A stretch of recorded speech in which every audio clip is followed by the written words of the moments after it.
Hey, what's up mga ka-adventure? Sa araw na to, babalik na naman po tayo sa may Malasiki. Tara mga ka-adventure at dayuhin natin yung masarap na takoyaki dito. Pero bago tayo magtungo doon mga ka-adventure, nagpagasolina muna tayo. At nadaan na rin tayo dito sa kanilang Sun Plaza Malasiki. At pagkalipas nga ng ilang minuto mga ka-adventure, nakarating na rin kami ni Lingmo dito sa may Barangay Gomez, Malasiki, Pangasinan. At ito na nga yung pupuntahan natin, ang Jing's Takoyaki. Tara mga ka-adventure, samahan nyo ako. Pasok na po tayo sa loob. At ito na nga mga ka-adventure ang kanilang pwesto. Nandito na po tayo.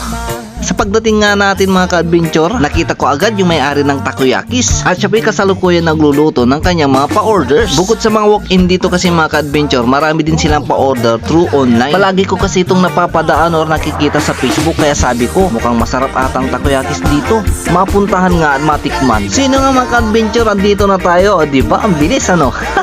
Habang inaantay natin yung order natin mga ka-adventure, tamang selfie lang po tayo dito sa may-ari ng Jing's Takoyaki, si Sir Charles D. Jesus.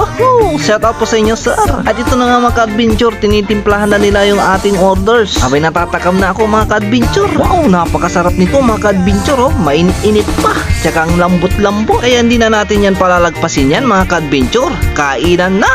So yun na nga mga ka-adventure, tara at tikman na natin ang kanilang pinagmamalaking takoyakis dito. Bagong luto pa mga ka-adventure, kaya mainit-init pa to.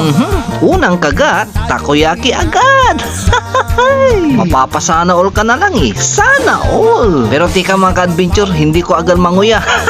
Mainit pala eh. Pero promises mga ka-adventure, yaminis talaga yung takoyaki nila dito. I-support lang natin mga ka-adventure yung mga small business sa ating lugar o sa ating mga bayan. Hindi na masyadong mahalaga kung magkano yung kanilang binibinta. Mahalaga ay nakita nila at naramdaman nila ang iyong suporta. Lalong lalo na pag ito ay iyong kakilala, barkada o kapamilya. May mga iba't ibang flavor pala dito na pwede nating pagpilian mga ka-adventure. May dynamite, salted egg, cheese bomb at saka octobits. Bali yung octobits po yung na-order natin kanina mga ka-adventure. Shoutout nga pala kay Sir Chad. Nakapagkwentuhan nga kami habang siya nagluluto ng kanyang mga pa-orders. Mahigit isang taon na rin pala tong negosyo niya na Jing's Takoyaki. At nakwento niya rin niya mga ka-adventure na galing na rin po dito yung ating mga idol na sina Agoy, biyahe ni Jordan at si Ponsiana. Paano ba naman kasi mga ka-adventure? Sarap kasi ng takoyakis nila dito. Ayun o, ubos.